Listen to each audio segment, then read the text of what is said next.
I'm okay. It's been a week, I'll tell you that. So I want to just thank people who've been working on this, and I know I have not been very responsive. That is because that's a whole other can of worms. But the healthcare system in this country is a tragic mess. And my husband has been hospitalized before, but it's never quite gone as badly as what I've seen since his hospitalization last week. So it's been a nonstop battle, and that's taken a lot of my energy. So that's why I haven't been around as much, which usually, as people here know, I am very hands on with our annual meetings. So once again, I apologize for not being more hands-on, and thank you for all the work you've done. I want to give a special shout out to Lizzie Adams, who I know has been really tirelessly working to make this meeting happen. Now, do we want to give it a minute for Howie to get here, or do you want me to just keep talking?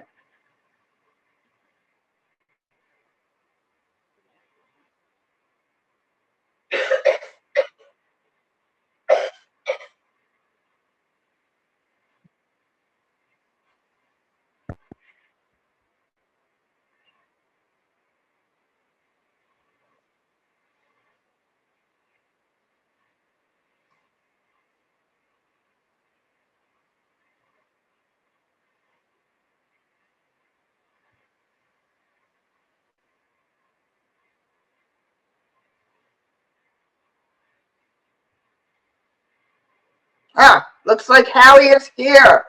And he's coming in on his name. Excellent. I thought that was going to work out. There he is.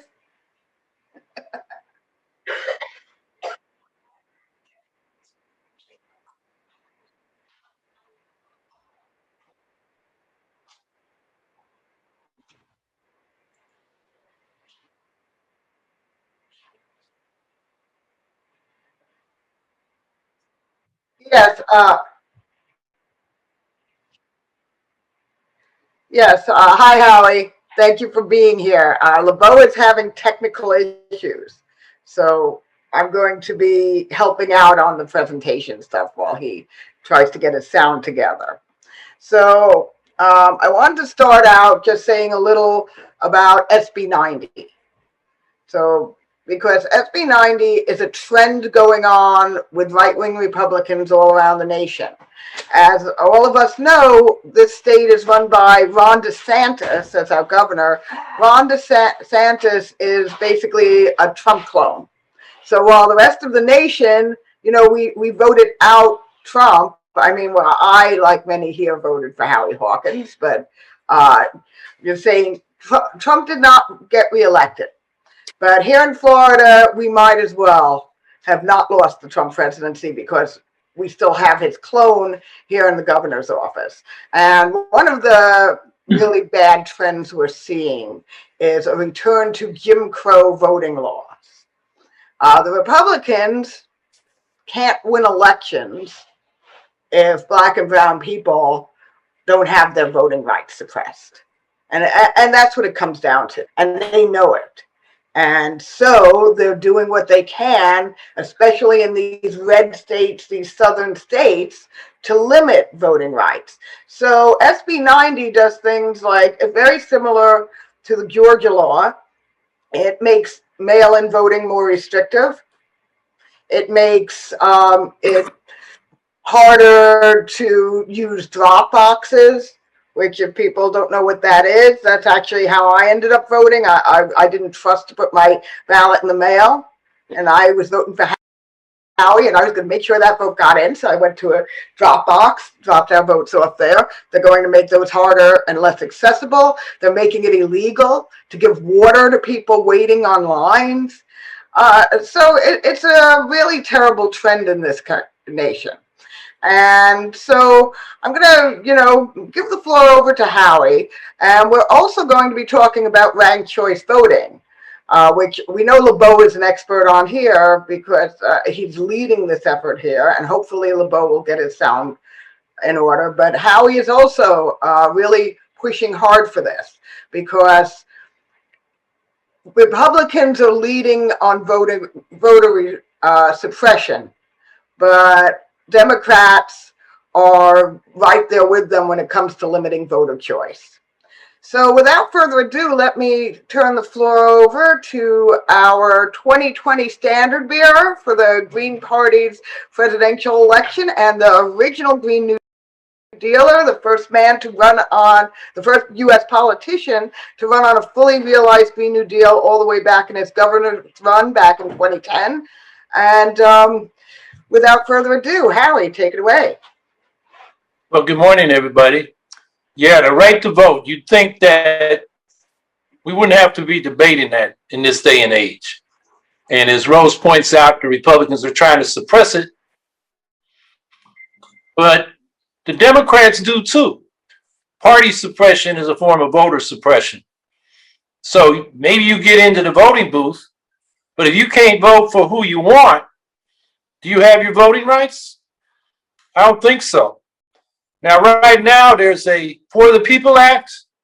Greens have a lot of complaints about the public campaign finance section of it. Within that is a lot of good things that will protect voting rights, and it should pass. But it's not going to pass because the Democrats won't get rid of the filibuster. Schumer says they're going to have a vote on it at the end of June.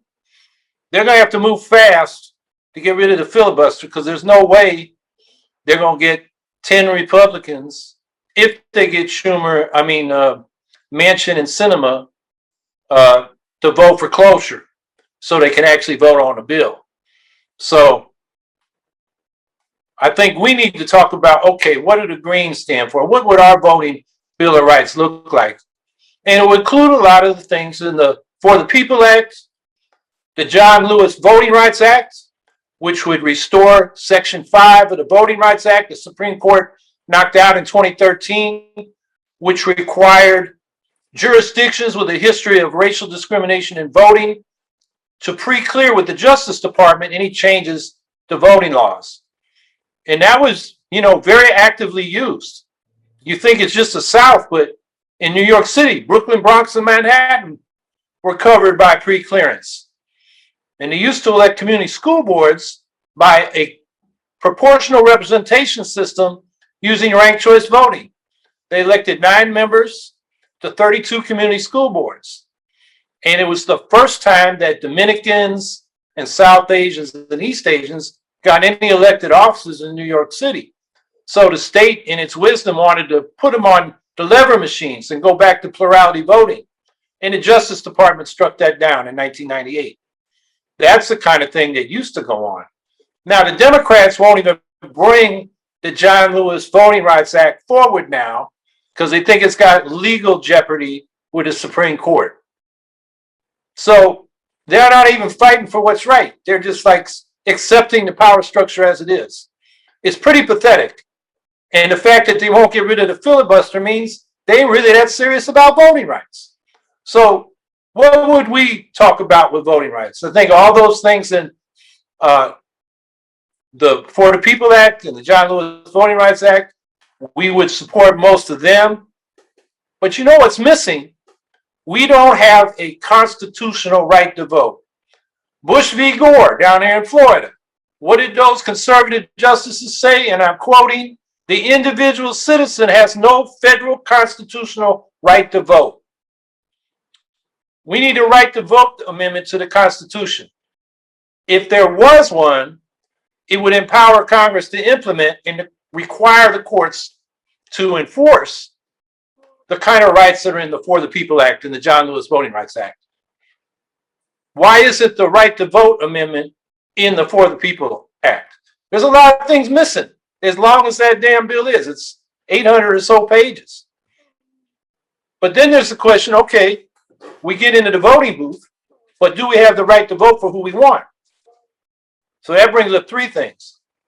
First of all, is fair ballot access.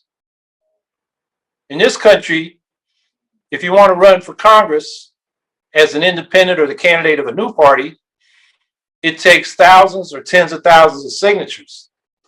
I think in Florida, it takes 10,400 signatures. In my state, it takes 3,500. In Illinois, over 15,000. Georgia, over 20,000. Alabama, over 30,000. Indiana, over 40,000. You want to do that in the United Kingdom and run for the House of Commons? 10 signatures. You want to run for Parliament in New Zealand? 2 signatures. House of Representatives in Australia? 50 signatures. Parliament in Canada? 100 signatures. In this country, in most states, it's thousands or tens of thousands of signatures. So what we need to support is a fair ballot access federal standard for federal elections.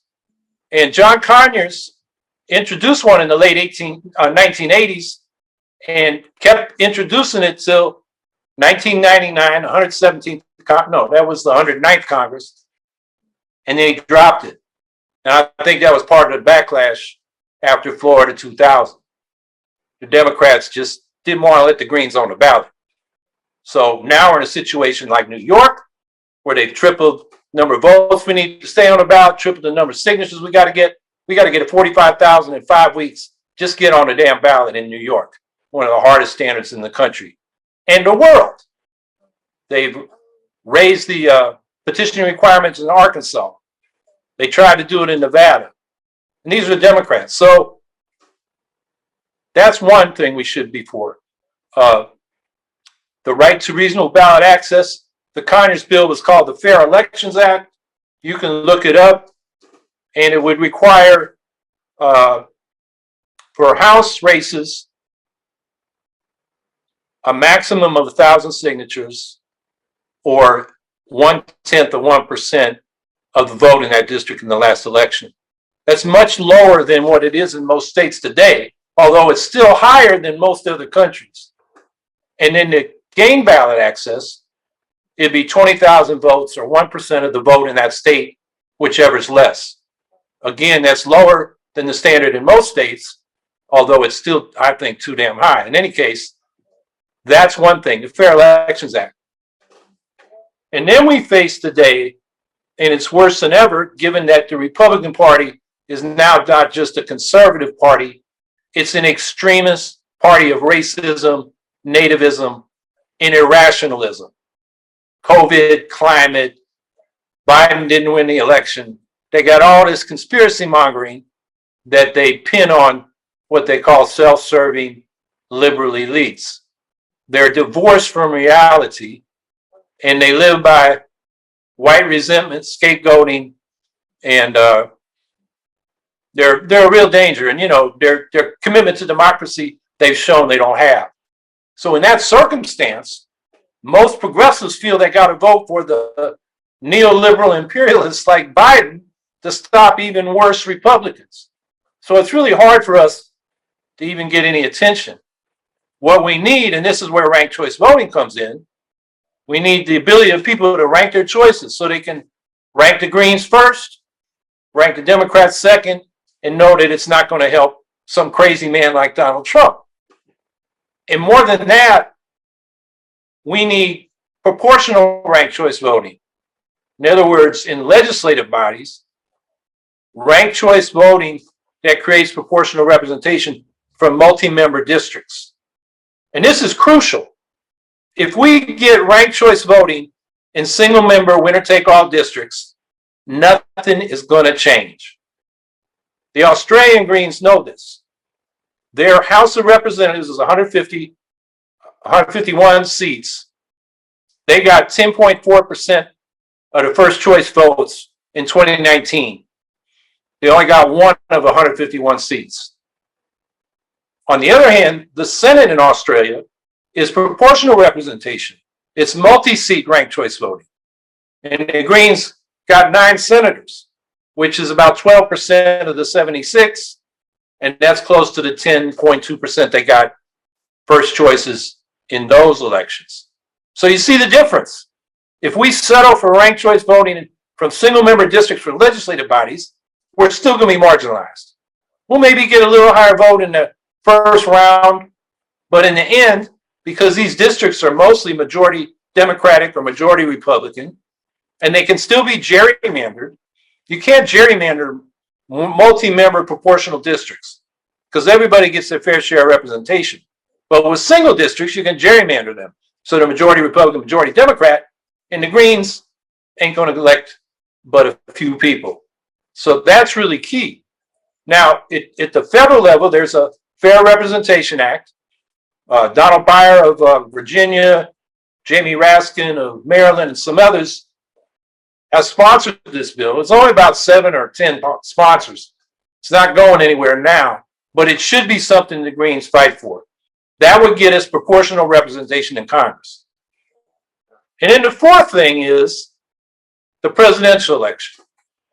You know, I was campaigning on replacing the Electoral College with the ranked choice national popular vote. And I assumed during the campaign that that would take a constitutional amendment to eliminate the Electoral College. But there's an article coming out from Rob Ritchie and some lawyers and colleagues at Fair Vote that'll be in the Harvard Policy and Law Review soon that says there's another way. Under the authority that Congress has, the Elections Clause in Article 2, Sections 1 and 4 in the 12th Amendment, Congress can regulate presidential elections. And this proposal is to regulate the presidential election in a way that the Electoral College has to reflect a ranked choice national popular vote.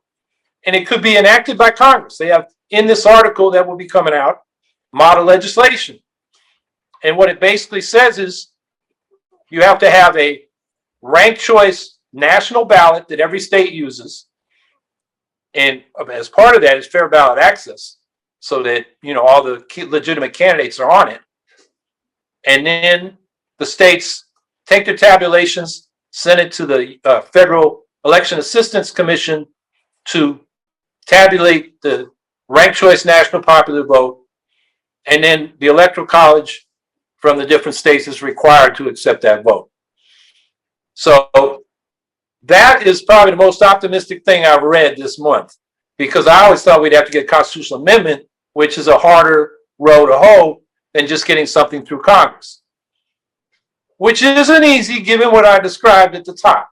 You know, the Democrats really ain't that serious because they're not going to get rid of the filibuster.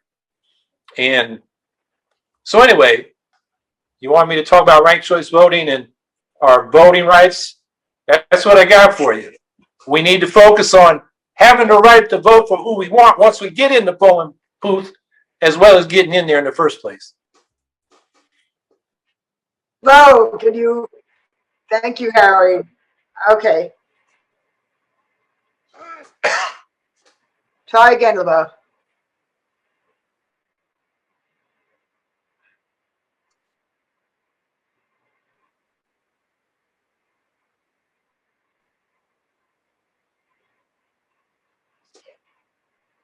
LeBeau, do me a favor. If you could type that into the chat, I will read it off because your sound issue isn't going away, and so the question is hard to hear. So if you could type it into the chat, then I will ask it of Howie. Give us a moment, Howie. Well, I heard part of it. And I think that was what are the successes around the country with ranked choice voting? Okay, he's nodding yes. You're better at this debate. Go for it. All right. Let me start with this. Back in the progressive era, 24 cities adopted proportional ranked choice voting, proportional representation, in order to break up the old machines, mostly Democratic, some Republican, that were corrupt as hell, right down to, you know, bribes, kickbacks, nepotism, and election fraud to maintain power. And it was successful. It created multi-party democracies. New York City used it for 5 elections from 1935 to 1947. They went from basically a one-party city where 24 or 25 seats on the council were Democratic, the other was Republican, to it was a 50-seat council, had 4 or 5 parties represented, including the American Labor Party, the Fusion Party, the Citizens Union, and in the last couple elections, a couple communists, which is why they got rid of it. After World War II, the anti-communist crusade, they used that to get rid of ranked choice voting. In other places, well, New York too, the first black city council was Adam Clayton Powell Jr., who was elected under that system on the American Labor Party, a third party. And it happened in, cities like Cincinnati, Cleveland, and the civil rights movement was coming up after World War II. So the white backlash organized against proportional representation because black people were getting elected. So that was the first round. Now, in the 2000s, we started to reintroduce it. In most cases, it's just single seat RCV. So even in legislative bodies, and I described earlier how that's a problem, but not everywhere. First of all, there are now over 50 jurisdictions using it. We went into the fall elections with about 30. 5 cities adopted it. Alaska adopted a form of it. Since that election, Burlington, Vermont, Austin, Texas, and 23 cities and towns in Utah, including Salt Lake City, have adopted it. So now we're over 50. But only about 5 of them are proportional ranked choice voting. And 3 of those were done because of civil rights litigation. Because not only does single member winner take all districts exclude political minorities, it excludes ethnic minorities. So in East Point, Michigan, African Americans were excluded. And they went to proportional RCV as a remedy under the pressure of the civil rights lawsuit. In Palm Desert, California, it was Mexican Americans that were excluded. So they went to RCV as a remedy. And in Albany, California, Asian Americans were excluded. And they went to proportional RCV to include Asians. So it's a civil rights issue as well. So that's where we are now. Now there are campaigns in almost every state for ranked choice voting.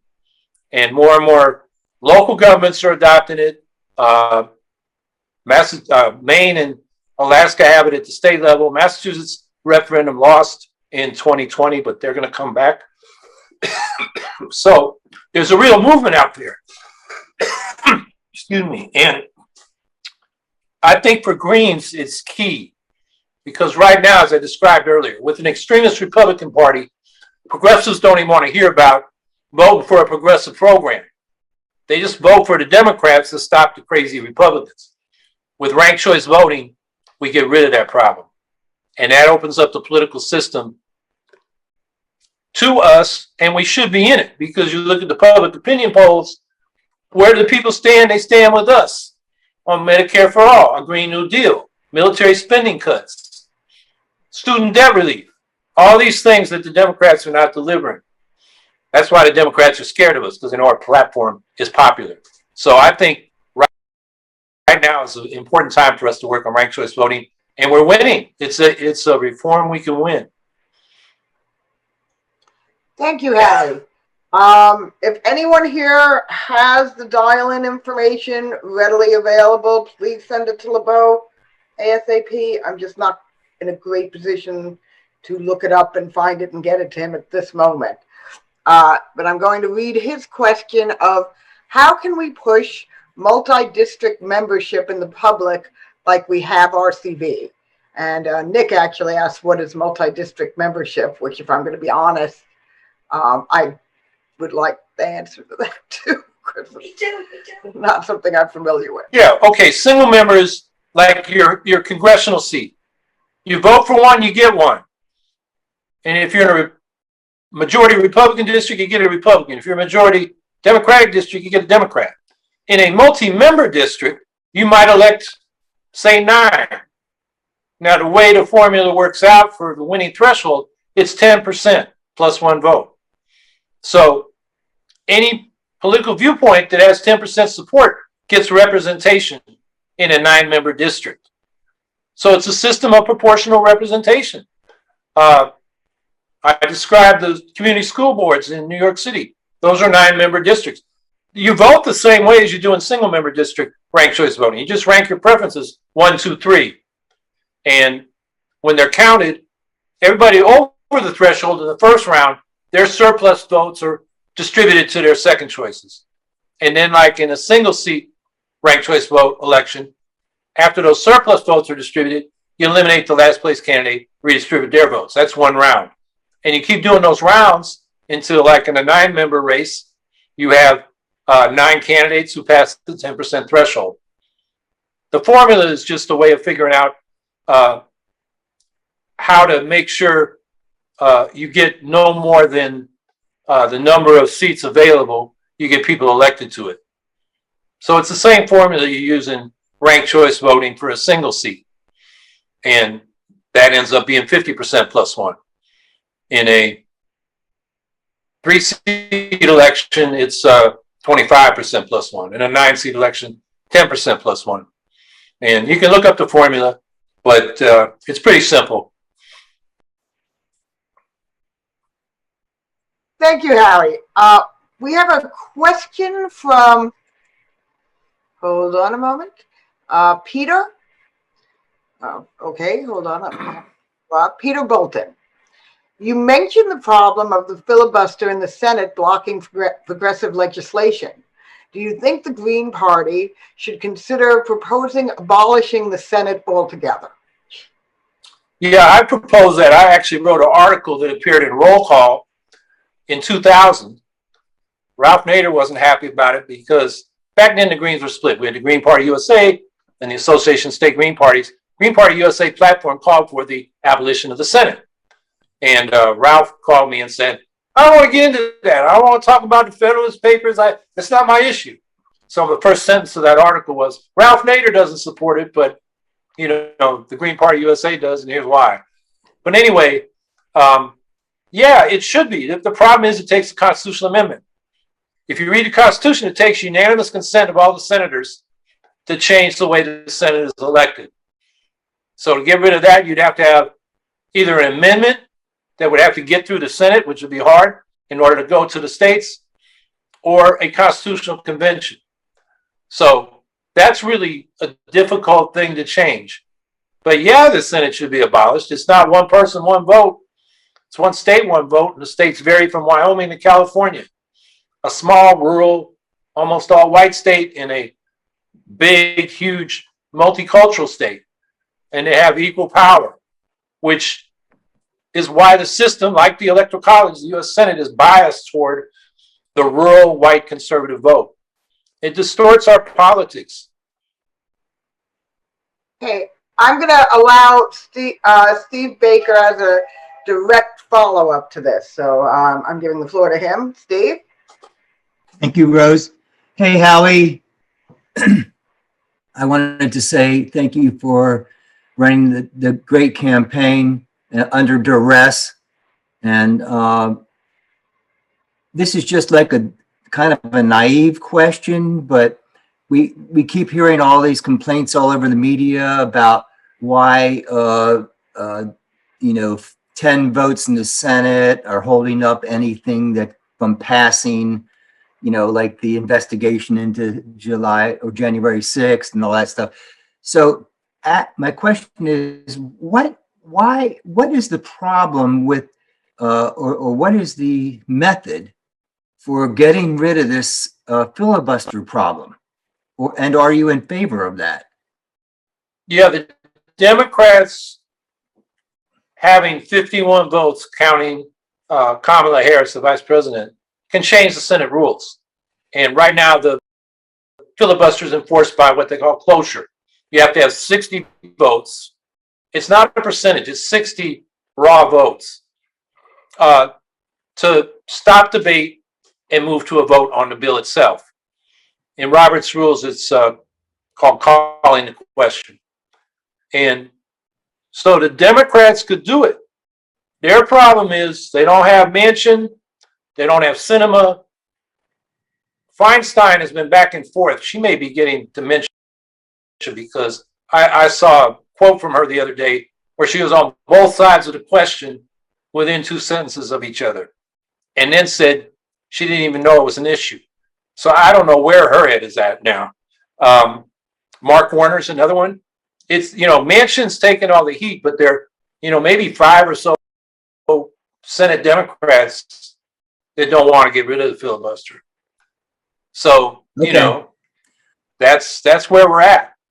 And they do have an argument, if after all the partisan gerrymandering after this census, the Republicans are likely to take back the House. So the Democrats can use a filibuster to stop their crazy legislation, which they've done over the last 20 years. So there is an argument there. The problem is right now, we got some basic things on the line, like voting rights, the Equality Act. There's a whole slew of legislation that are just basic democratic reforms that won't pass. And if they don't pass, then the Republicans got the argument coming into the future elections. This was a do-nothing Congress. They couldn't get anything done, even though it was the Republicans that were largely stopping them from doing anything. But anyway, that's where we're at. I think what we can do is, fight for ranked choice voting, including proportional ranked choice voting, multi-member districts, get into legislative bodies, city councils, county legislatures, state legislatures, and then the House. And getting into the debate in a way that's legitimate, not as outsiders, trying to crash the party as candidates, but people in legislative bodies. That confers a certain legitimacy to us in our arguments. And I think that's half the battle, getting the debate.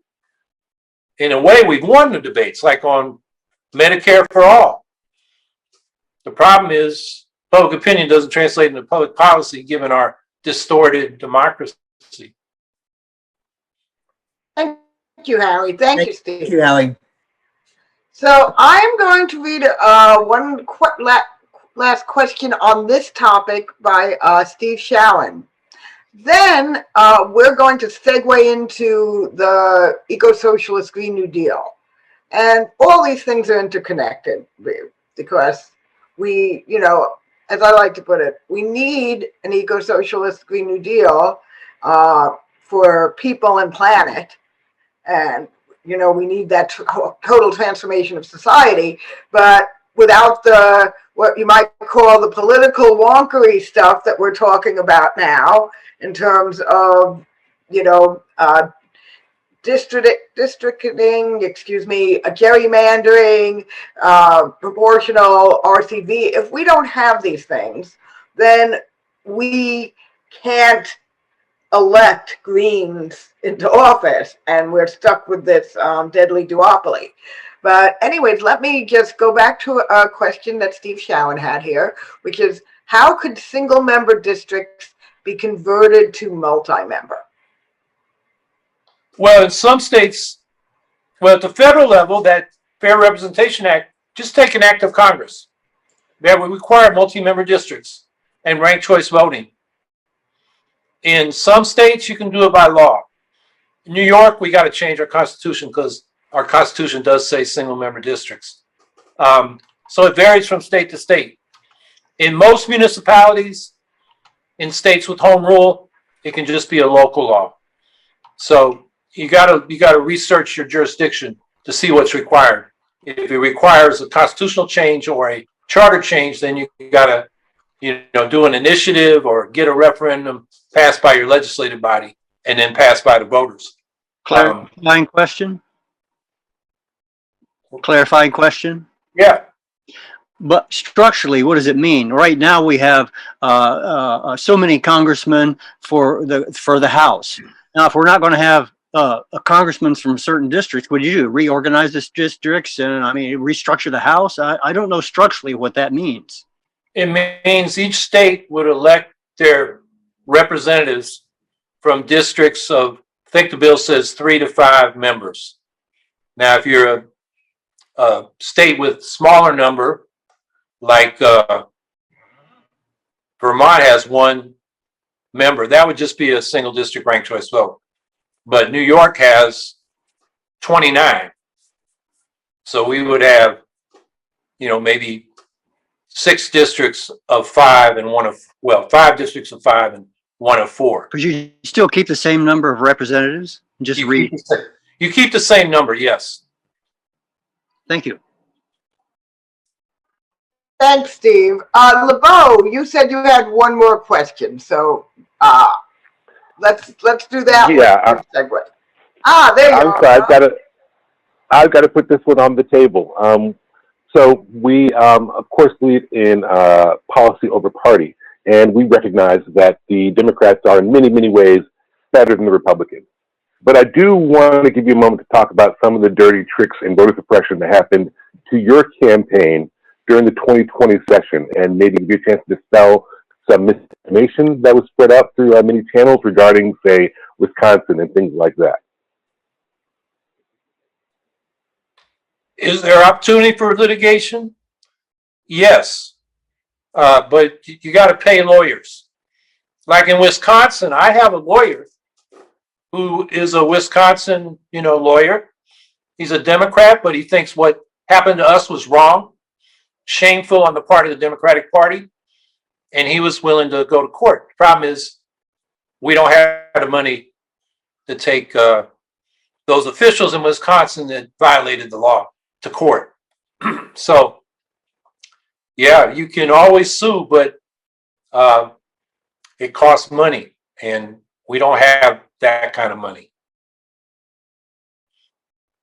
Can you explain a little bit more for those who maybe weren't following this closely, what exactly was done to you during that campaign, you and Angela? Yeah, Angela moved in the course of during the petitioning period. She moved across town in Florence, South Carolina. And so we contacted what they call there, I think the Elections Commission in Wisconsin said, how should we handle this? And they said, the petitions collected when she had her old address, keep that. And then the new petitions, once she moved, should have her new address. And that's what we submitted. And then the Democrats objected that our addresses weren't consistent. So there was a hearing before the Elections Commission, and our campaign manager was not allowed to present evidence by the Democrats sharing that meeting. And then took us a couple weeks to find a lawyer. The progressives, the Democrats in Wisconsin, didn't want to touch us. So we had to go with a conservative Republican law firm.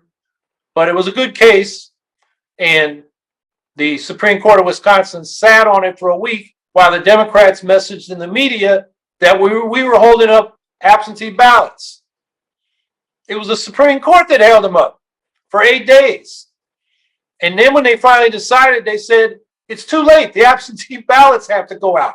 We're not even going to look at the merits of our lawsuit. And the Republican dissent, these judges had it right. They ignored the facts and the law in that case.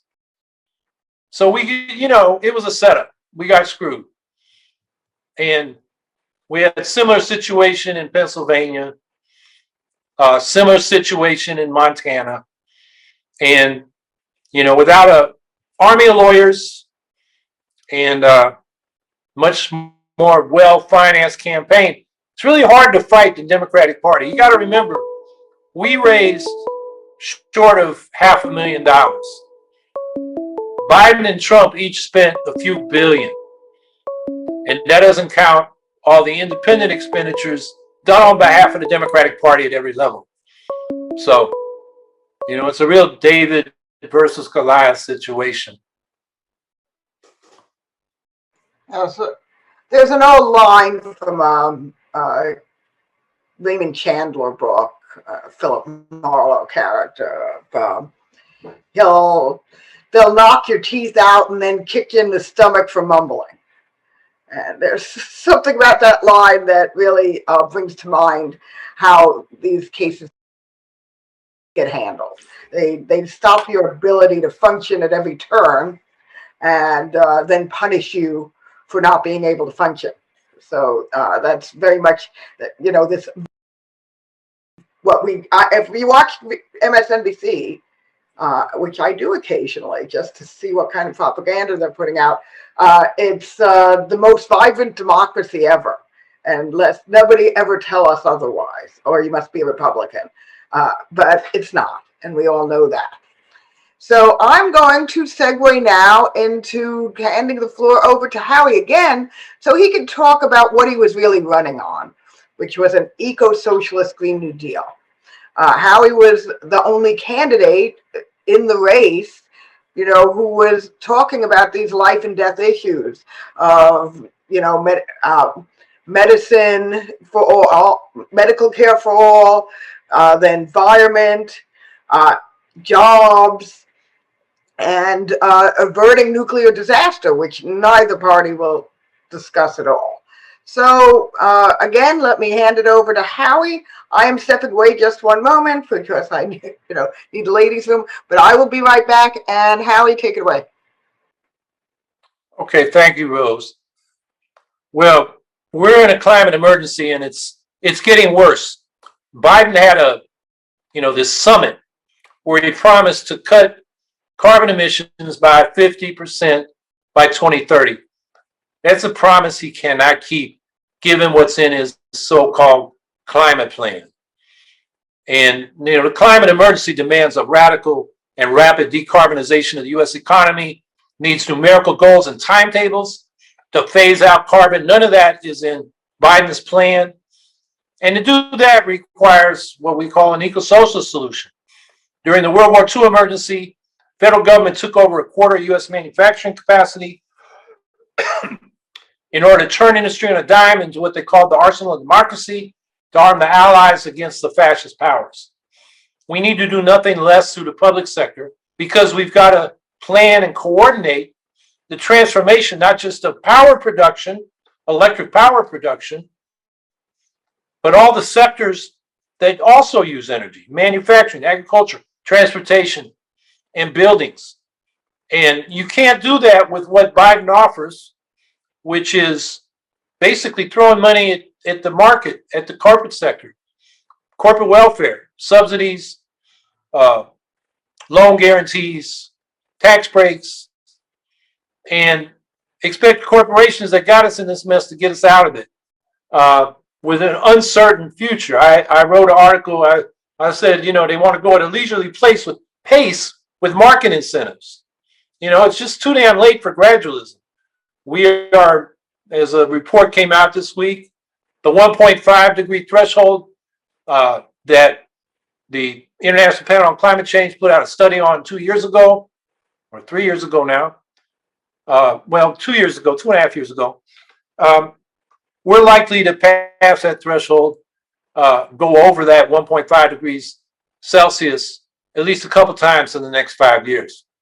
So, we're already at the precipice of really catastrophic climate change.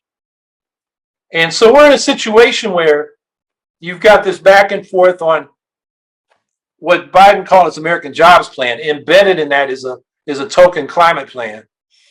And Biden just offered to knock $500 billion off it. And the Republicans said, well, here, we're going to give you a plan that knocks off another, almost trillion. And you look at the Republican plan, and actually most of the almost trillion that they propose spending is already in baseline budgets. It's only $257 billion over, I think it's 10 years more, $25 billion a year. I mean, that's pathetic. That's token. That ain't doing nothing. So Biden's sitting there trying to negotiate with the Republicans.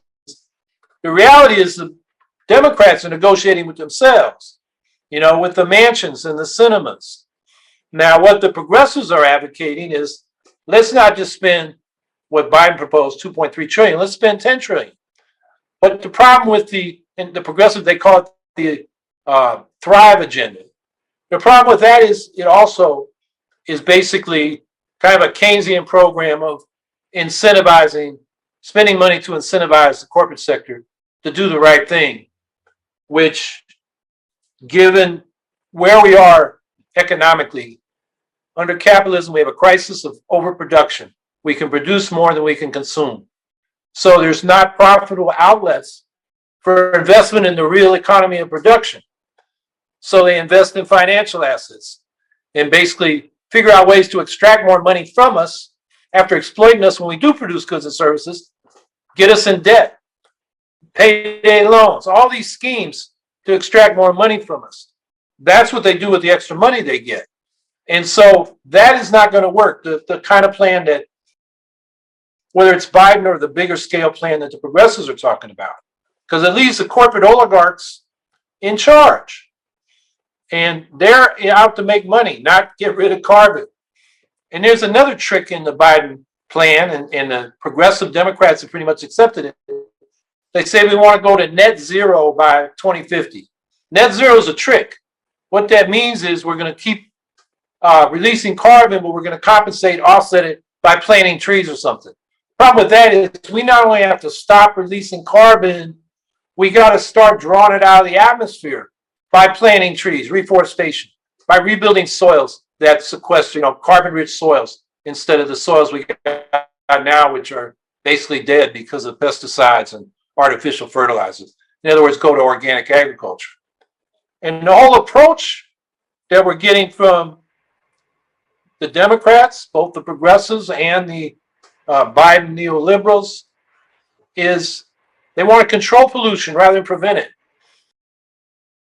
And I go back to Barry Commoner, who was the Citizens Party presidential candidate in 1980 when the European Greens considered that our Green Party. And he did a review in a book called Making Peace with the Planet in 1990 that looked at the first 20 years of modern environmental legislation. The Environmental Quality Act created the EPA, Clean Water Act, Clean Air Act, and so forth, and found that the only time we actually made progress is when we banned the production of these pollutants. It worked with DDT, PCBs, lead in gasoline, nuclear bomb tests, where we tried to control it like catalytic converters and scrubbers on power plants.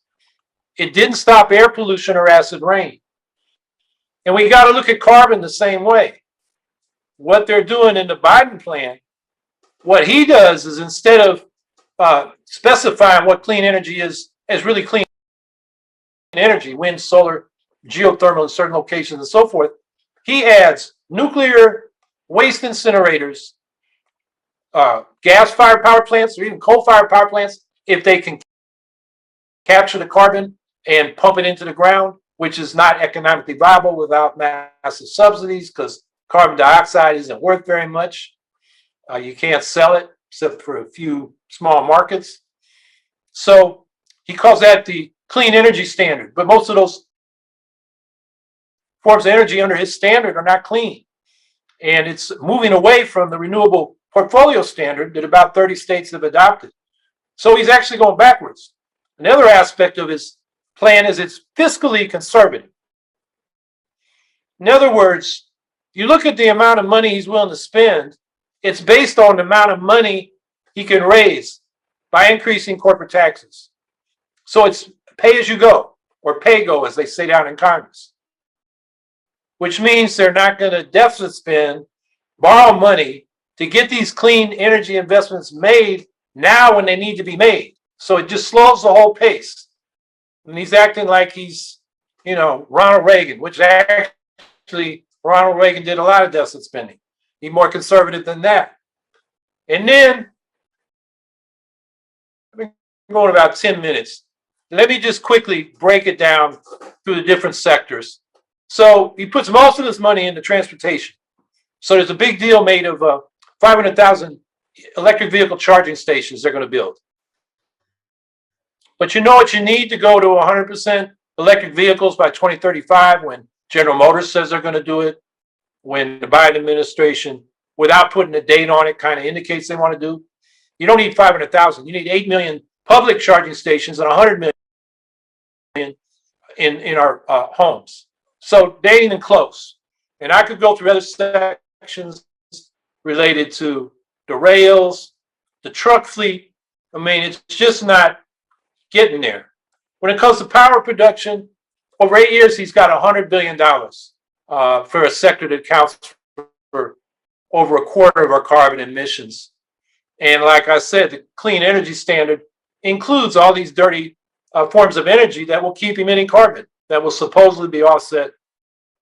But that's not what we need to do. We need to stop emissions and start drawing the carbon back down. James Hansen said 350 parts per million carbon in the atmosphere is the top limit of the safety zone. We're at about 420 right now. That's what they're measuring out at Mauna Kea in Hawaii. And so we got to draw it back down below 350, not just stop emitting. The building sector, I mean, he makes a big deal of building or retrofitting 2 million private sector affordable housing units and commercial buildings. That's 250,000 a year. Well, guess what? There are 120 million buildings in this country. At the rate he wants to go, it'll take 480 years to clean up the building sector. I mean, this is just not serious. In manufacturing, he says nothing but carbon capture for steel and cement plants rather than new technologies that don't emit carbon. He's got nothing for agriculture except some vague statements. And so this is not a plan. And there's also the issue of climate debt. When the plan came out, the Friends of the Earth and a bunch of groups said, 50% is not enough to make our fair share nationally determined contribution, NDC. That's what countries are supposed to do under the Paris Agreement. The U.S. would have to cut 70% domestically and another 105% equivalent of our emissions in the global south by paying our climate debt. In other words, helping other countries get the clean energy, protect their forests, reforest the areas that have been stripped. It's a massive international job. There's nothing in Biden's American jobs plan in the climate sector. It's very nationalistic when this needs an international solution. So just to wrap up here, I wrote up what I'm talking about. You can go to Google the Solidarity webzine and look for an article entitled Biden's Climate Pledge is a Promise He Cannot Keep. It's 9,500 words. As far as I can tell, it's the only detailed takedown of Biden's climate plan out there. And I'm disappointed that even within the climate movement, they haven't paid attention to this. The climate movement right now is just demanding more money. They're not demanding eco-social solutions. In other words, economic democracy. So we have the power to force through these changes through the public sector. So they're playing into the hands of the corporate sector. That's why the eco-socialist approach is so important. Otherwise, we're handing power over to the corporate oligarchs who are going to make money no matter what happens. Can he repeat that website? Yeah. And the Google? Yeah, Solidarity webzine. Just put those two words in Google and you'll get to it. And then scroll down. It's probably half a dozen articles or so now, and you'll find my article. And it's very detailed. What's it called? Yes, that's the link. It's Biden's Climate Pledge is a Promise He Cannot Keep. And I just left a link to it in the chat. Oh, good. Thank you, Rose. You're welcome.